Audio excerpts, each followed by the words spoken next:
Hi, I'm Freddie Hebert, the organizer and one of the presenters in this session, The Science of Reading, Teacher Preparation, Research and Policy. This symposium directly addresses our conference theme of all of us are smarter than each of us. Collaborate for impact. We do this by bringing together expertise on a topic that many LRA members are confronting, the science of reading. Learning and instruction based on research evidence has been at the heart of LRA since its inception.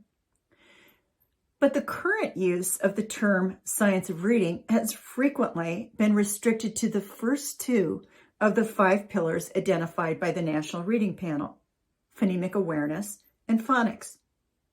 This session consists of responses to the science of reading discussion by 3 LRA members in very different roles. Our first paper is by Holly Lane, entitled Preparing Teachers in Evidence-Based Instruction. Emily Hanford has suggested that many faculty in education either don't know the science or dismiss it. Holly offers a sound alternative.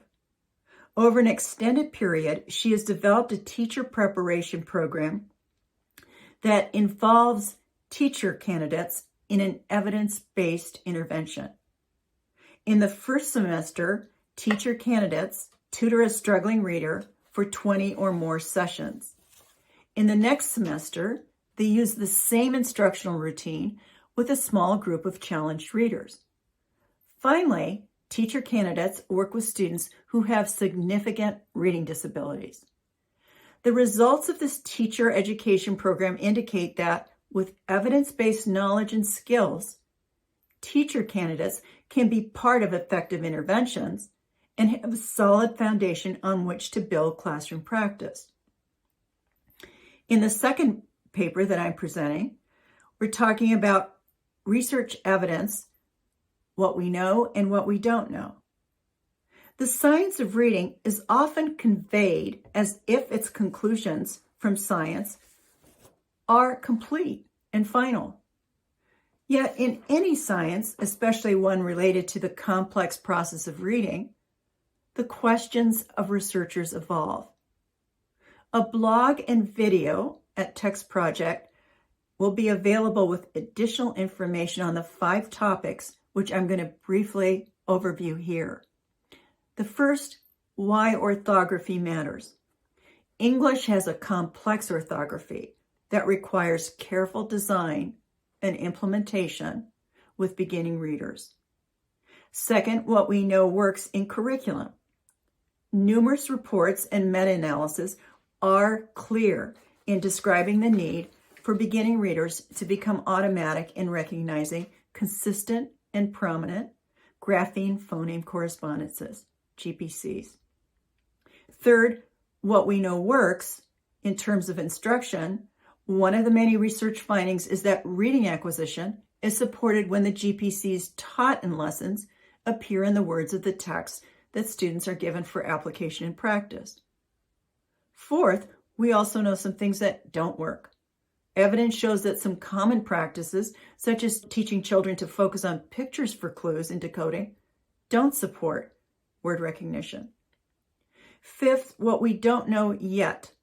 Among the numerous aspects of beginning reading instruction that have yet to be addressed is the question of how many of the unusual and rare GPCs that exist need to be directly taught.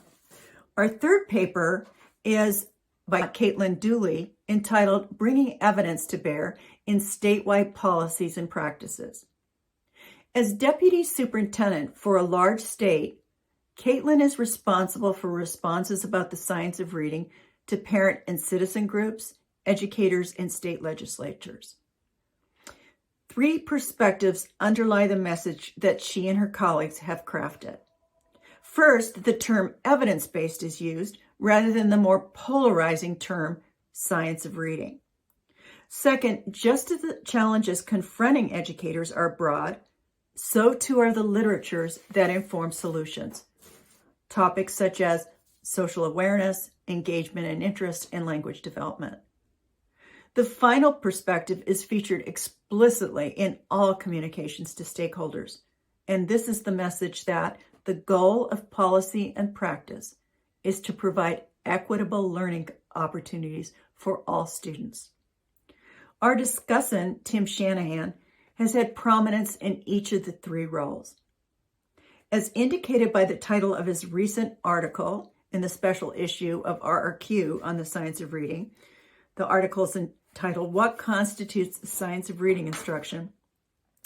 Tim has cast the net broader to include instructional features in discussions of evidence-based reading.